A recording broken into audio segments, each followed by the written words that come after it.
Assalamualaikum warahmatullahi wabarakatuh. Perkenalkan, nama saya Muhammad Al-Husaini dari Prodi S1 Teknik Informatika kelas AA. Nah, di sini saya akan menjelaskan atau mempresentasikan program yang saya buat.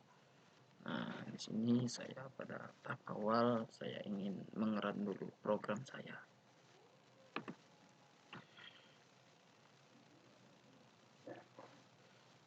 Nah, pada tahap awal di sini saya memasukkan perintahnya print. Ini adalah fungsi. Di sini untuk membuat judul saya menggunakan fungsi print. Lalu memasukkan inputan. Nah, inputan ini menggunakan tipe data integer. Lalu ini pada variabel p menggunakan data integer. Lalu inputannya masukkan jumlah pelanggan atau customer. Lalu di sini saya memasukkan variabel customer. Nah, menggunakan tipe data string, inputan nama pelanggan. Lalu untuk keduanya, untuk baris, nah saya memasukkan tipe data integer dengan inputan jumlah baris. Nah, lalu variabel di sini adalah variabel jumlah baris menggunakan tipe data string integer. Nah, kenapa saya menggunakan data integer? Karena di sini saya memasukkan variabel harga atau tarif jumlah baris. Nah, itu senilai 5.000. Begitu juga untuk yang keduanya, untuk halaman, variabel halaman saya pada variabel halaman ini, list ini saya menggunakan list ini halaman ini, variabelnya ini saya menggunakan tipe data integer dengan inputan jumlah halaman dan listnya adalah halaman. Lalu jumlah ini adalah jumlah per halaman ya, jumlah sama dengan halaman menggunakan data integer dengan tarif 5.000.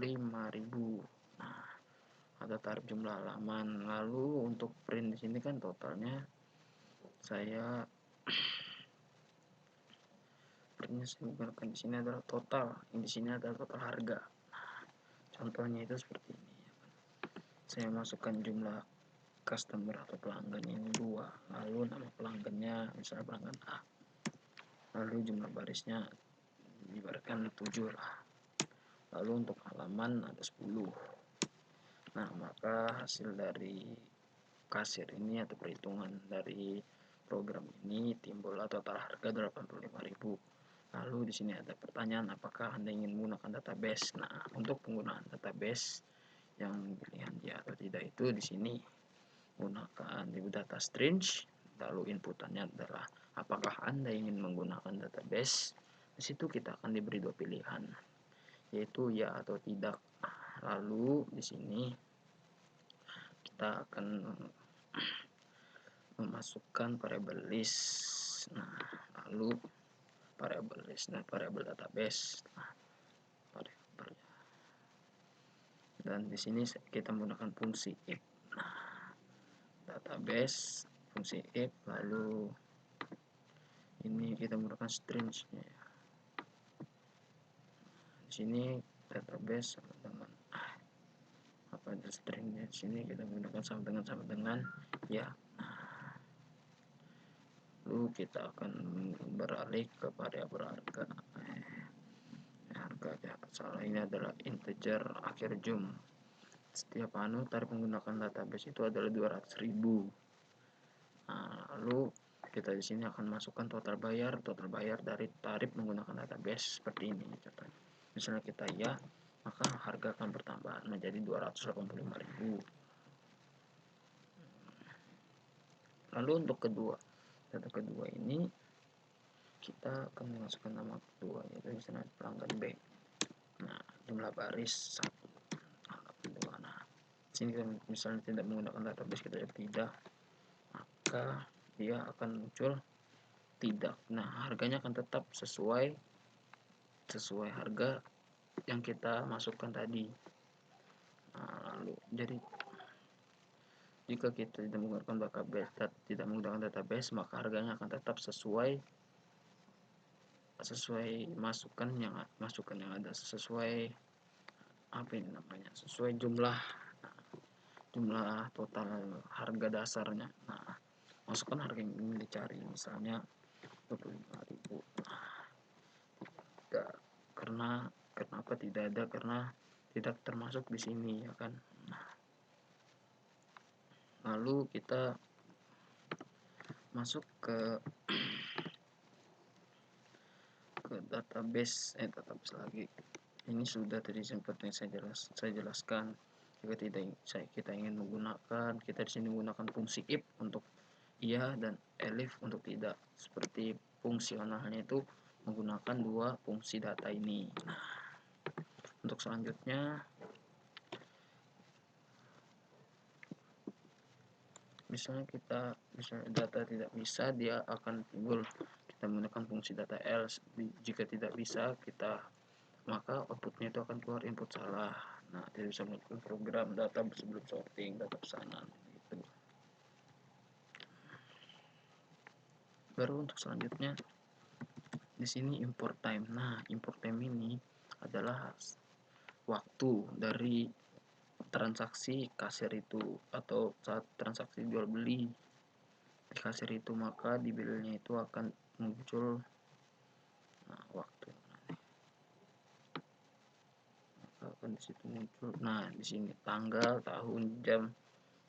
Nah, seperti ini. Lalu itulah fungsi dari fungsi data import. Dan di sini kita menggunakan fungsi data for in range. Nah, di sini kita akan memasukkan nama pelanggan, customer, total baris, total halaman, total database, dan total harga. Itu adalah ibaratkan semua dari pemrograman awal, seperti outputan pemrograman yang seperti kita ingin memasukkan nama pelanggan atau nama customer, total baris. Nah, kita akan menggunakan fungsi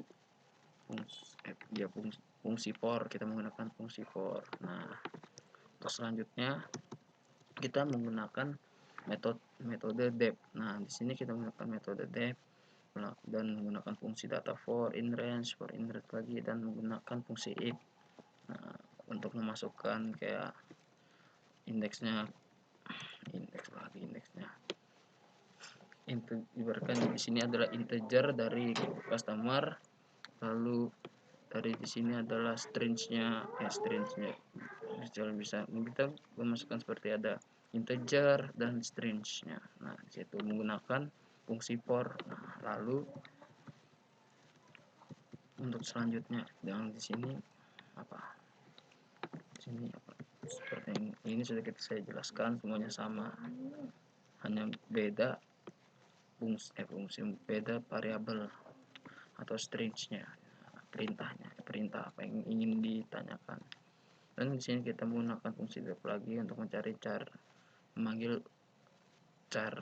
cari sekuensialnya. Nah, dengan jumlah data, iterasinya, dan kita menggunakan fungsi data well. Nah, dengan pada dalam metode dep. Nah, di sini ada fungsi well. Nah, di sini kita menggunakan fungsi well dengan awal ke akhir gitu, dari akhir ke awal bisa seperti itu ya. Balik lagi. Nah, di sini kita menggunakan fungsi if, fungsi break ini fungsinya untuk menyudahi atau mengstop atau menghentikan jalannya program. Nah, itu dia. Sudah. Dari sini sama seperti yang tadi, import datanya itu import fungsi, kita menggunakan fungsi import time untuk memasukkan waktu. Nah, begitu waktu transaksi. Nah, seperti yang kita. Lalu di sini kita menggunakan sistem force lagi untuk nama pelanggan, customer gitu. Nah, sama seperti yang tadi. Ini adalah harga total, seperti harga. Untuk kunci cari, kita menggunakan kunci carinya input, menggunakan tipe data input, lalu menginputnya integer. Menggunakan tipe data integer, langsung menginput, lalu masukkan inputannya adalah masukkan harga yang ingin dicari seperti yang tadi itu. Nah, jika ada harganya maka dia akan muncul. Nah, gitu. Dan ini libre statiknya itu adalah imporan statik kecil minim kayak seperti ini. yaitu minimuman harga terkecil dan maksimalan harga terbesar dengan menggunakan fungsi data import. Sudah sampai di situ. Sekian dari saya, Muhammad Al-Husaini. Terima kasih. Wassalamualaikum warahmatullahi wabarakatuh.